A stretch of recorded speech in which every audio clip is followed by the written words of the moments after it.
Yeah, welcome to this Friday afternoon. We've got a man here on the couch who's a bit hard to categorize, like almost everyone these days. He has a finger in every pie there is, almost every pie. Almost. He records under various monikers like Rekid. You might have heard of Radio Slave, a few popular remixes he has done. And then, last but not least, there's this infamous project called Quiet Village, a bit like a soundtrack, Balearic kind of stuff. So he's a producer, a DJ, a record label owner, and his name is Matt Edwards. Please give him a warm welcome.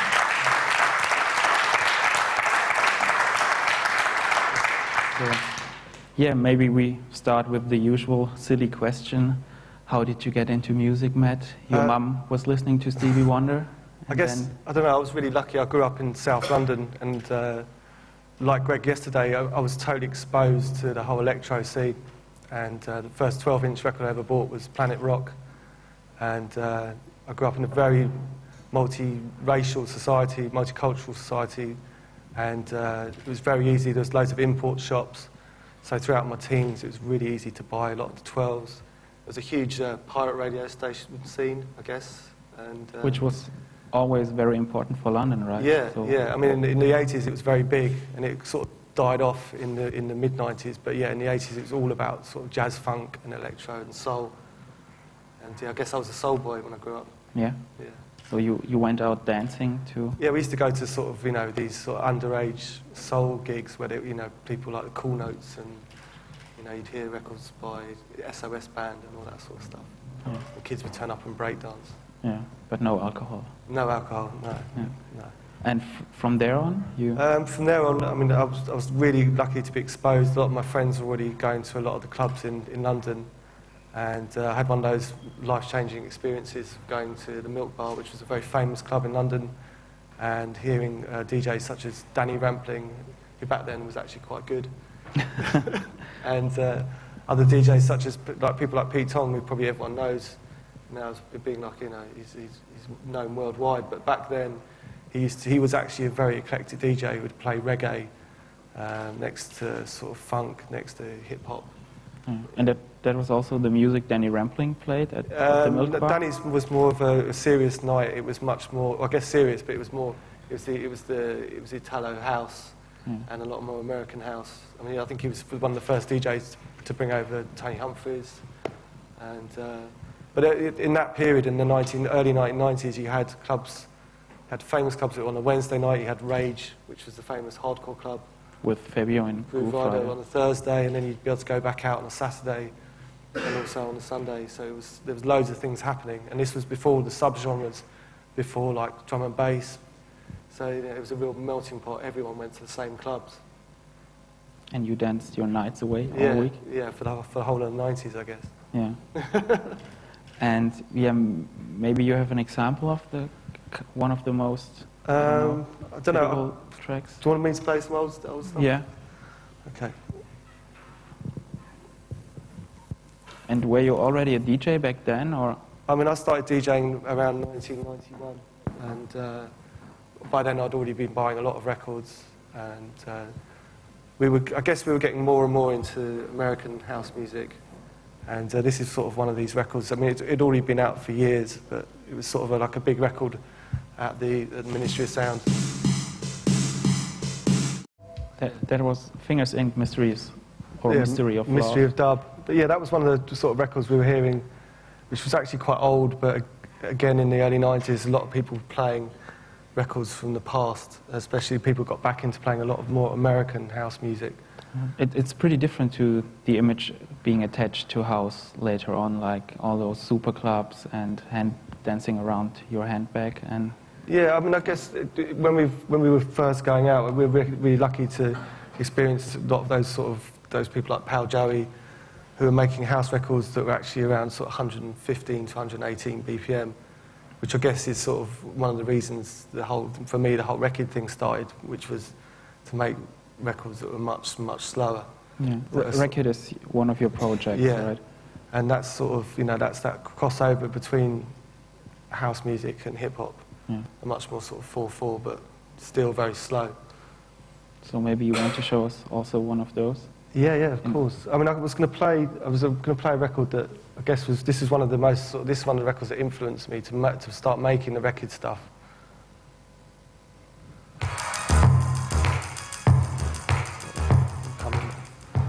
Yeah, this was one of the major influences. This is Dilla. I don't know if... With Slum Village. That was one of my favourite Dilla tracks. Unfortunately, he died this year, which is, I think, a real great loss. But he really crossed over. He really made records that, didn't define one genre. I think in that record there's like an Italo disco record that's slowed down. There's loads of different samples, and it's amazing. It is.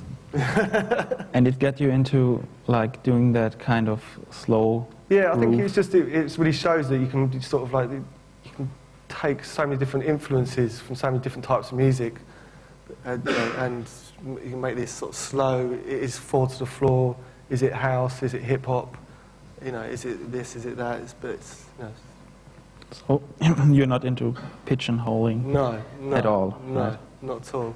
I mean, I was going to play another Dilla track, which is even more like a house record, or like an electronic record. This thing from B.B.E, B.B.E? Yeah, the English label. Yeah. But this is the Big Booty Express, which is another great Dilla record. It sounds even more like cosmic disco, right? No, totally. And that, I think it's crazy that he was making stuff like this. It's so electronic. And I really think it shows that there's a lot more to hip-hop than just sampling old funk records, and that you can make there's people out there that make great electronic music. Yeah. So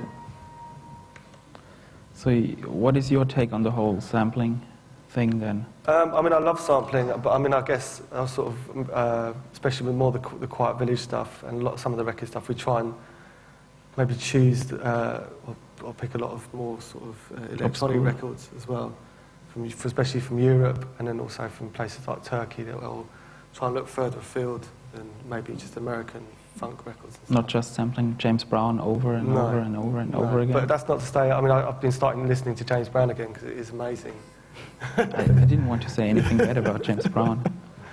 And yeah, maybe you could show us then what the Rekid stuff sounds like. Yeah, I mean, I play a cut off my album. Have a listen.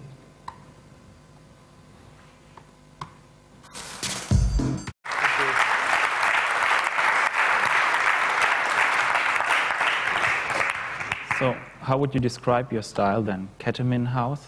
I don't know. I guess it's this sort of hypnotic. I mean, Joel coined the phrase of heartbeat music, because a lot of people in London were calling it smack house, which we weren't really into and stuff. So. I don't know, it's very hypnotic. There's loads of hip-hop tracks that I think are very hypnotic, where it just did, I guess it's the same with what's happening with a lot of music, especially like minimal house, where, things go on for a lot longer. As my friend always says, keep it boring, don't change it. If it sounds good, just let it just go. So that's where you see the cross-links between all that stuff? Yeah, it's all about just a great groove and just keeping things going.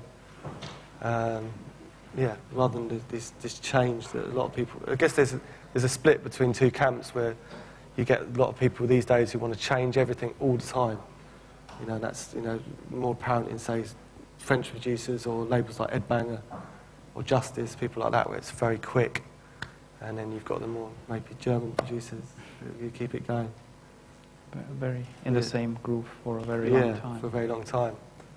So that whole kind of minimal house or techno that got prominent out of Germany in the last years is also very influential for you, or? Yeah, very. I mean, I really love that scene. I mean, there's some great records. It's definitely going back to being more sort of house-led rather than glitchy and stuff. But yeah, no, it's really good.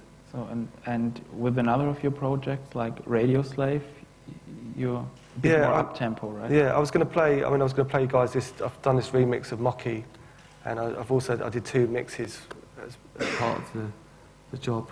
So I did like a Rekid thing and a Radio Slave thing. But I guess it sort of demonstrates the more sort of danceful stuff that I make. but it's also heavily influenced by maybe using some sort of hip-hop sounds or the way that you sample stuff in very much the same way as producers such as Dave Taylor work from Switch. You know, it's a lot of editing, a lot of sampling. But before you played it, you could maybe tell us what got you into producing? I mean, yeah. Because you were telling me you tried it in the early 90s, but you weren't too satisfied with the I result. mean, making music for me in the mid-90s was very difficult. And I come from a graphic design background, and I was always used to being very much hands-on with making stuff or designing stuff, and found it very frustrating as just being like the director or producer. So it wasn't until like 2001 that I could start making music myself, and that's what led to the Radio Slave thing, which led to the record thing. Part of being that I was so frustrated with the remixes that were coming out at the time on major labels. Yeah. Right. Which is from major artists. Yeah, which is one. I mean, I was always fascinated. I mean, maybe I'd play like a re-edit, but I was always fascinated with re-editing from the 70s and 80s. People like Walter Gibbons and that whole way of taking the best bits of records or making tracks that are 3 minutes much longer. But I think in the late 90s, a lot of record labels lost their way because they always thought if I get this guy to remix it, he's going to make the song better, when maybe the actual original song is good on its own. And just needs a little rework to fit for the dance floor. Yeah, totally. I mean, I can play you like a re-edit I've done recently. Hmm? And this is like a re-edit of a 60s track, and the track's amazing. It's by this guy called Jaques Dutronc, and hopefully we're going to do something with it, but it's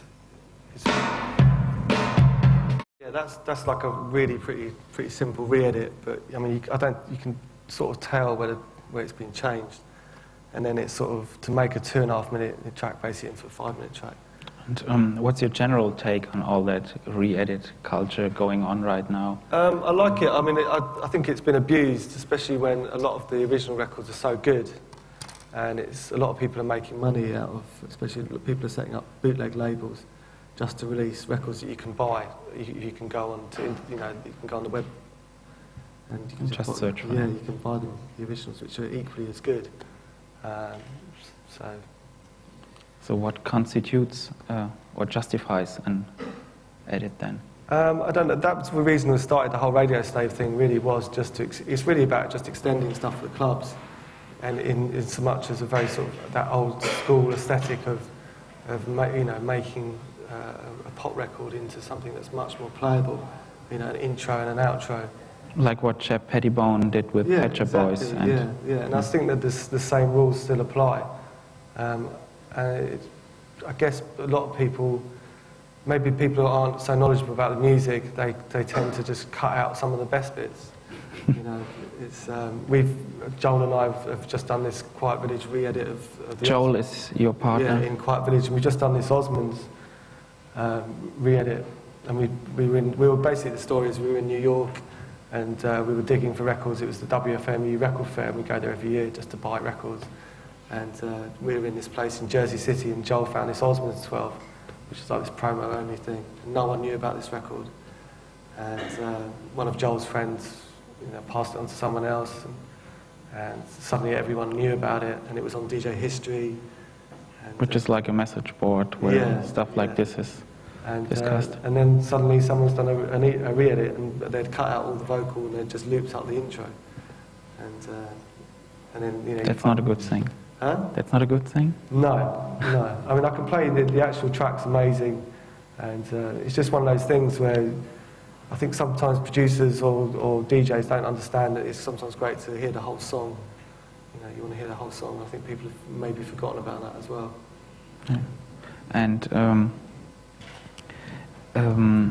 with the Osmonds especially, you think it's what we had with Greg Wilson yesterday, like DJing, covering up their records, so you think it's a good thing to keep I mean, sometimes some stuff under the carpet? So this record in particular, since we found it, and since it was posted on DJ History, we found out someone did a re-edit, and then another famous producer has now done a record that's now using the bass line and the strings and stuff.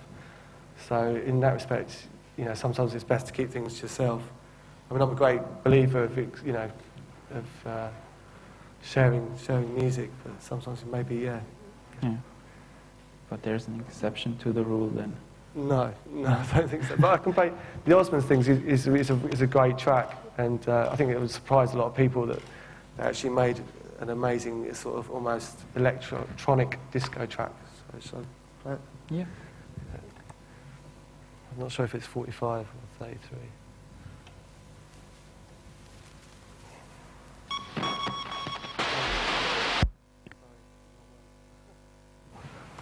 I have to find it.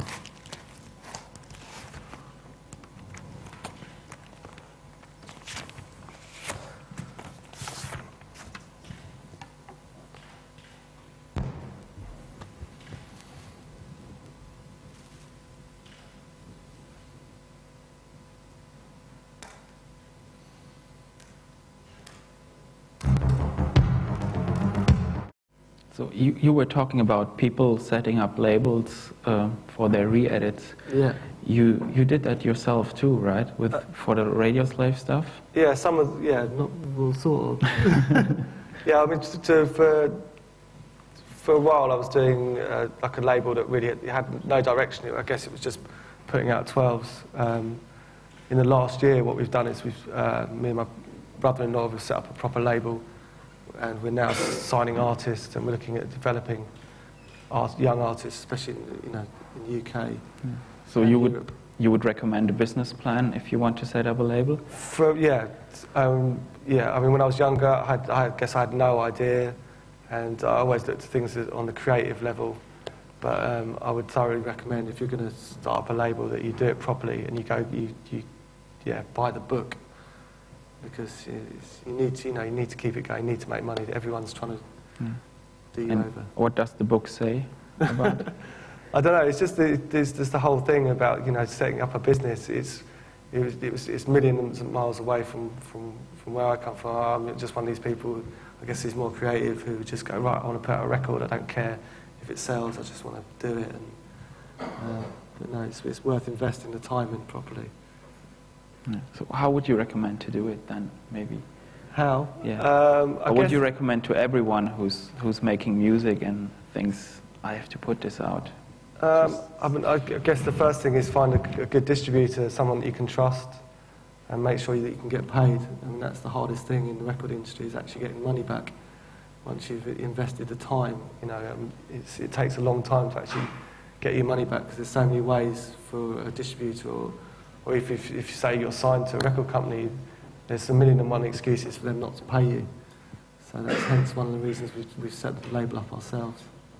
So that you're in control of. Yeah, so that we've got to have complete control over everything from the artwork to the mixes to the manufacturing, mastering, and it's very important, the whole thing. And how much time does this take away from actually making music then? I'm lucky. I actually have a partner who does a lot of the business side, but that's one thing I would recommend is if you are a very creative person, try not to do it by yourself. Try and find someone who's got more of a business head. It is very difficult. Because you noodle away then with everything? Yeah, totally. Okay. And maybe you could talk a bit more about that Radio Slave stuff. Yeah, as I said before, the Radio Slave thing came about from frustration of not being happy with a lot of remixes. And I was really lucky that one of my best friends was this guy called David Durrell, who he was part of Mars, Pump Up the Volume. And he's still actively involved in the music industry and managed this band Bush, who were big in the States and stuff. I did this remix of Kylie, gave it to him. He gave Kylie Minogue. Yeah, he gave it to Pete Tong, and Pete Tong played it, and the whole thing started from there. And I guess this was around the time that the whole mashup scene started, and like too many DJs. And that whole thing. And to begin with, it was kind of cool because there was a lot of it added a better fresh air where, before people wouldn't sample or wouldn't use rock records, or, it wasn't a done thing. It was a lot of labels were still stuck in this whole progressive house thing. And then suddenly all these new guys came along, like Richard X or Soulwax, and brought all these different, these old references, especially a lot of European sort of disco and sort of new wave references. So it was good. It was a good time, and I think it's made a lot of difference because it's brought a lot of young people back into dance culture that were lacking in the late 90s. So young people are important for dance yeah, music. I can see. Yeah, totally. I mean, it wouldn't work without young people. And I went to Pasha in Ibiza in the late, I think it was around 2000, 2001, and it was like going to a club full of just old people. Everyone was in their 40s, and they were listening to this really boring music, and it had no connection with what was happening with 18-year-olds and 19-year-olds. And really, it's all about getting young people to go to dancing, nightclub culture. That's what it's about. And that changed now? Yeah, totally. I think it has changed. I think a lot of the kids who came through from listening to indie dance music have now discovered black music, black dance music, house music. And it's all good. I think we're in a much better place than we were 5 years ago with music in general. And that keeps you also inspired to go on and... Yeah, of course. Yeah, and it's good, I think, because for a while dance music it needed these sort of indie dance remixes such as Soul Wax or this, that and the other. Whereas now I think it's branching out on its own. And again, dance music is its own thing. It doesn't need this indie connection with bands and stuff. It's good. And can you show us what you did to Kylie? Do you really want to hear Kylie Minogue? Yeah? If I can find it. I'll have a look for it. I mean, we're in Australia. So. Yeah, why not? Let's have a look.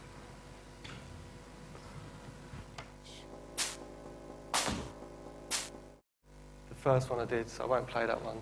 Sorry. But I can play something else. Do you have that Kate Bush thing with you? The Kate Bush thing.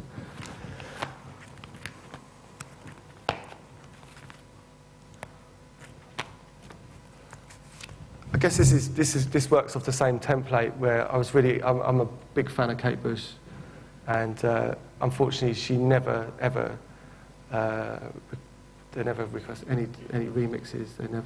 I don't think she's ever been remixed. And I was really into a new album. If you haven't got it, I thoroughly recommend you buy it. And so yeah, this is on the same sort of principle of buying an album, getting it back home, and I sort of record it into SoundForge, and then play around with it.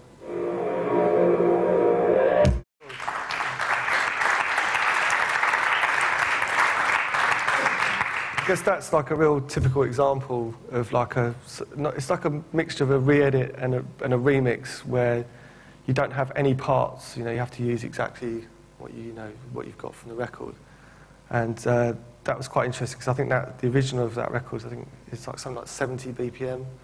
So I had to time stretch it, but double it, and then bring it back down to about 130 so that it worked. So you are fond of computers also for... Yeah, I mean, unfortunately, without computers, for me, it wouldn't ever happen. I mean, I guess maybe it's easier for me in some ways because I've got this design background and I'm really into these sort of, I guess they're like collages, and I can work with computers very easily. So you're not one of those analog crusaders? No, and I use a PC, which I've been probably, I'm one of the minority when it comes to making music, but I find using software such as SoundForge is really easy, and then Cubase and stuff. But yeah, that's a good example of the crossover between like a re-edit and a remix, where that's pretty much the whole song in its entirety, and then chopped to make it longer with an intro and an outro, and then literally just some beats and stuff. And when you play as a DJ, are you actually able to put all that different kind of stuff into one night that you're into? It depends. Sometimes I won't play any of my own music.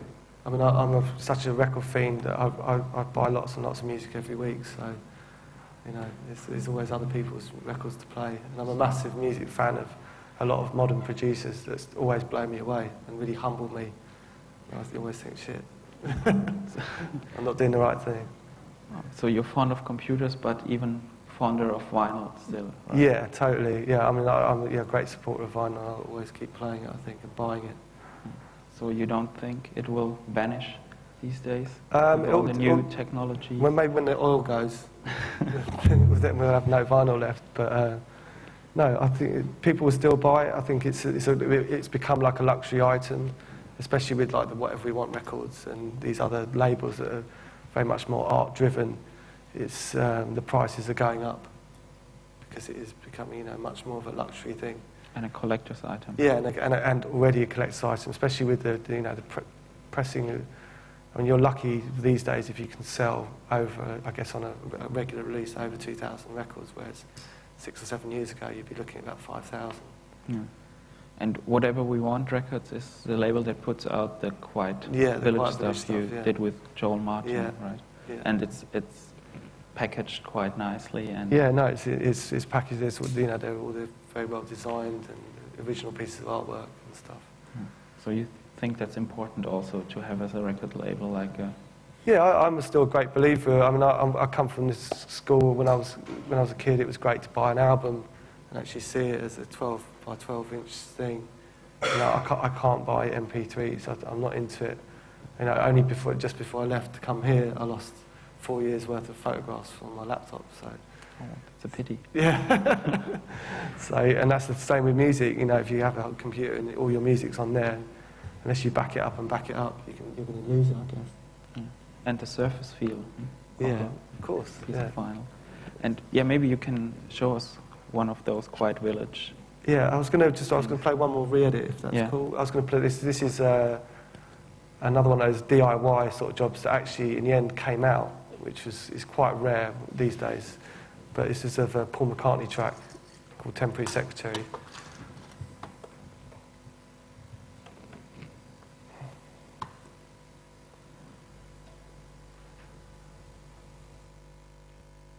An example of that was just a re-edit that I did. That's all it is the actual track's exactly like that. I think the track's actually about 133 BPM. It's pretty freaky for Sir Paul. Yeah, and that's off his, I think, Paul McCartney 2.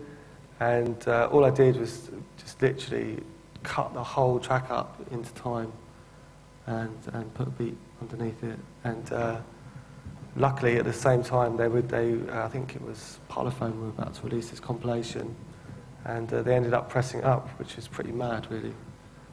We got the go-ahead from Paul McCartney to release it. To release it, and they did 500 one-sided 12s. And that's the thing. I think if you've got ideas, there's still so much old music out there that people haven't discovered or they're discovering.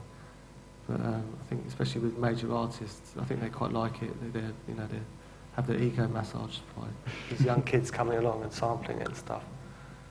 But no, he was very into that. Yeah, good to hear.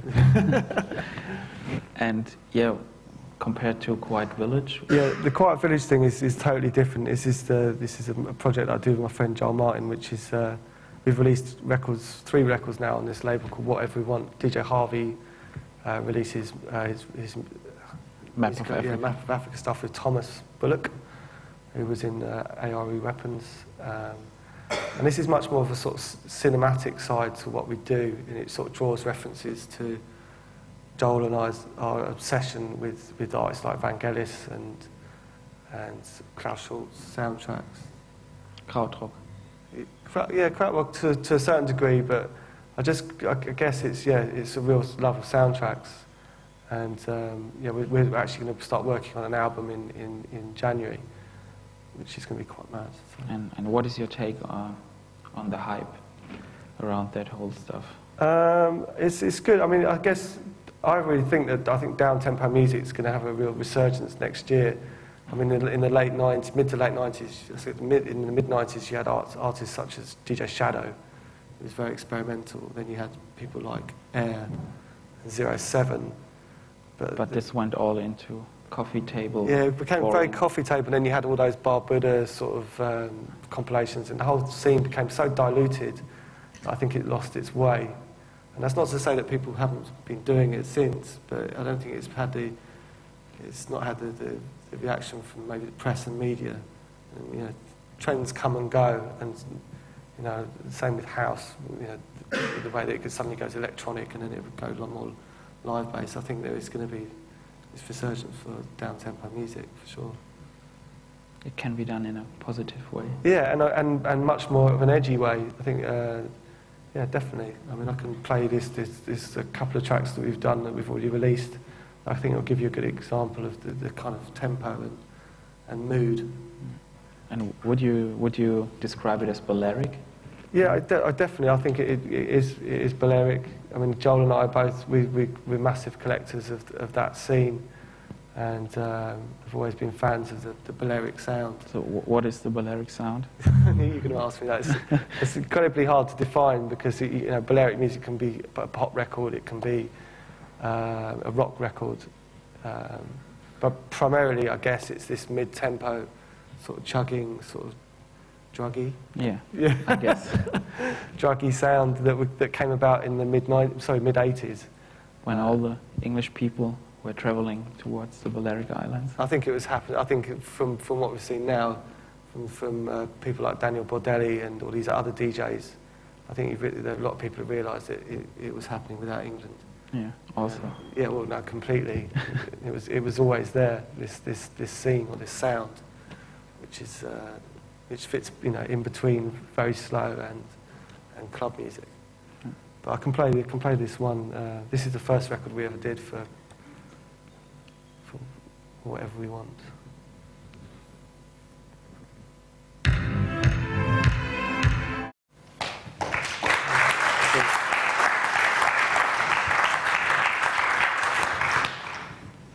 So that was a nice example of the Balearic sound. Yeah, I mean that was the first record we made as Quiet Village, but yeah, that was the kind of sound we were trying to achieve.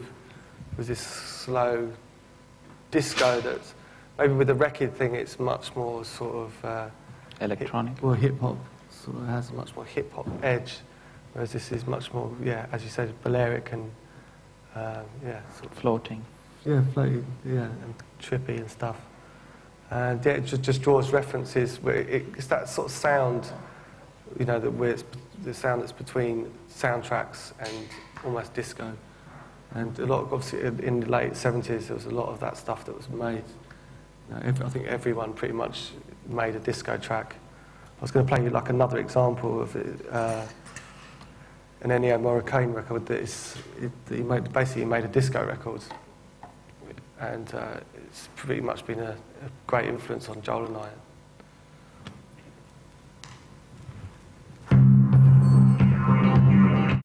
That's a great example, I think, of someone who wouldn't be associated with disco making a disco track. So and that's where the inspiration comes from for. Yeah, that's one of the people, but yeah. Yeah, Joe Bataan told us today that when you're turning 30, you should know what you will be doing for the rest of your life. Right. So can you see yourself going on like this? I hope so. I hope I can keep producing records. Yeah, I hope I can keep making music. I mean, I don't know whether I want to be in the foreground as much with DJing, because DJing is pretty. It's ain't what it used to be. No, it's great fun. I mean, I can tell you now that I think the clubs are much better than they have been in years, especially in Europe. I think you have a great scene. There's lots of great clubs in Germany and stuff. It's very Panorama Bar. Panorama Bar. I think it's very hedonistic times. But as a working DJ, it's a great job and very proud to do it. But it does kill you slightly as well. With all the bad things happening in nightlife. Just with the schedule and just it's constantly touring. But no, it's good. You get to experience a lot of different cultures, and also you get to buy records in a lot of different countries. That's why you do it. Yeah, especially Eastern Europe and stuff is great for buying old records and stuff. So no, it's always good. Yeah. What are the places in Eastern Europe to buy old records? I'm going to tell you. You have to keep it as a secret. Yeah, Budapest is really good, but you find a lot of good old records. There's a lot of good disco in these places, so that's great. Mm. Okay, maybe we should open it up for. Yeah, of course. Do you have some questions? 1, 2. The mics are coming.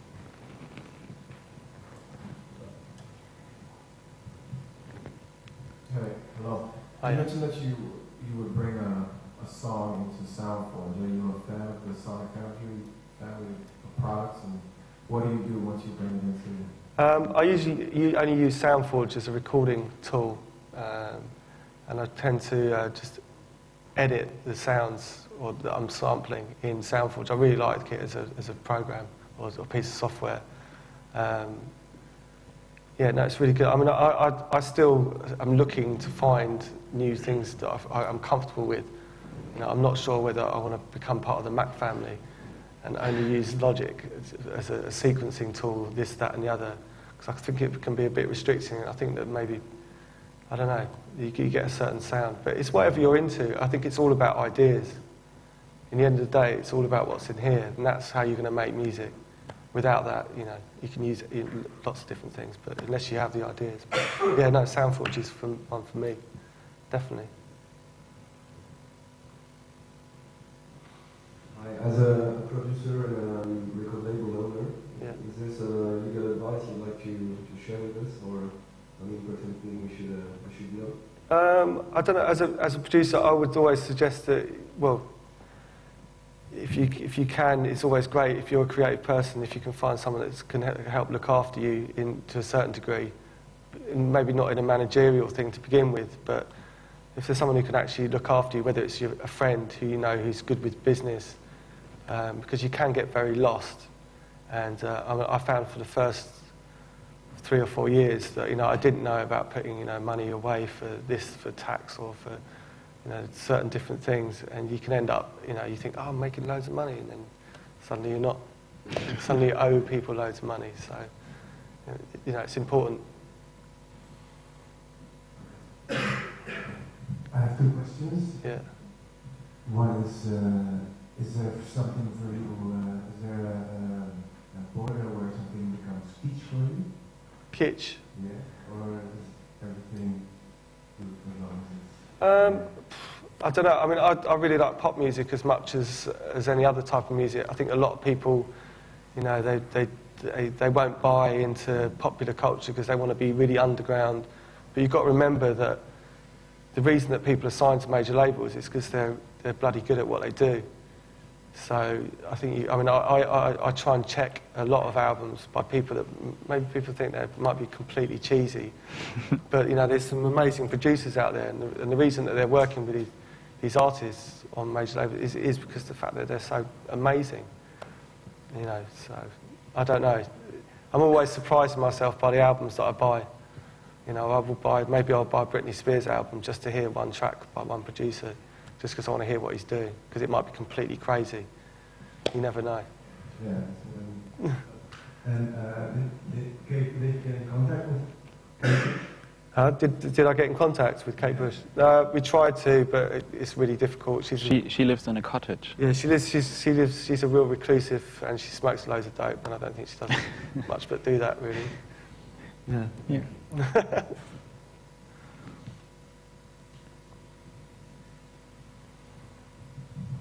My question would be just to do any advice you can give us on self-care and stuff like this, or how you find dealing with that and with the Quiet Village thing, what we're actually going to do next year, because we've actually signed the deal to do an album, is that we're going to actually replay everything. I would go along the lines, and don't quote me on this, that if it's really obscure, then you can probably almost certainly say you can probably get away with it. If you're not, I think if you're pressing over, say, 4,000 records, then you have to really start to worry. But a major label isn't going to take any notice of you if you're only pressing up 1,000 records or doing small runs. And in fact, with the whole bootleg culture, say with like Kate Bush or whatever, it's actually great promotion for them. And sometimes they love it. They love it when the guys will do like a breaks mix or a drum and bass mix of a track, because it's great promotion. It means they don't have to pay a remixer to do it for them. So, yeah.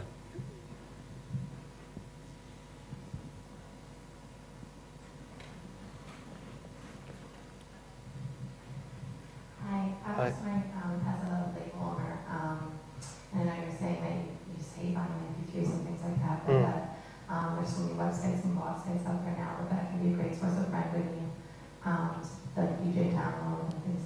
Yeah. Machine. I'm just wondering how, as someone who doesn't like downloading MP3s MP3s. Does that put money in your pocket though? Is that something that you focus on? If there's so many sites out there and it's something that... Yeah, no, we've got a digital partner. We've got Beatport and DJ Download that we work with. But maybe I'm just old, but as a consumer, obviously we as a company have to get involved with this whole digital thing. It's just really important. And it's a great way, especially for companies that have already been established, it's a great way of selling catalogue, because it's a great way to not invest money in new music, but to sell a whole load of old music that's out there. But no, it's great. And if people want to, if that's how people want to buy music, then I'm all for it. But I'm just really old-fashioned, and I love vinyl. I love the smell of it. I love, I love the jackets that they come in and the designs. And as far as your revenue is concerned, though, are you making as much selling? Are you making more? Like I was wondering, sort of on a chart, how much you're making from actually selling records and how much you're making from these sources on the internet. It all depends on the deal that you have with the partners, because some of them, I think with iTunes, I think you would, unless you're selling thousands and thousands, you'll earn absolutely nothing. But with Beatport, yeah, it's a really good way of gaining revenue, because they have quite a high dealer price. It can be good, because obviously with vinyl's incredibly expensive to manufacture, and you have to pay for the artwork and barcodes and all this stuff that you don't need with music, selling music digitally. And I'm sure that I will start to buy it, but I hope for not for years anyway. But I hope that answers your question. Cool. Any more questions? Then we're done, I guess. Yeah, cool. Thank you very much for being here. Thank you.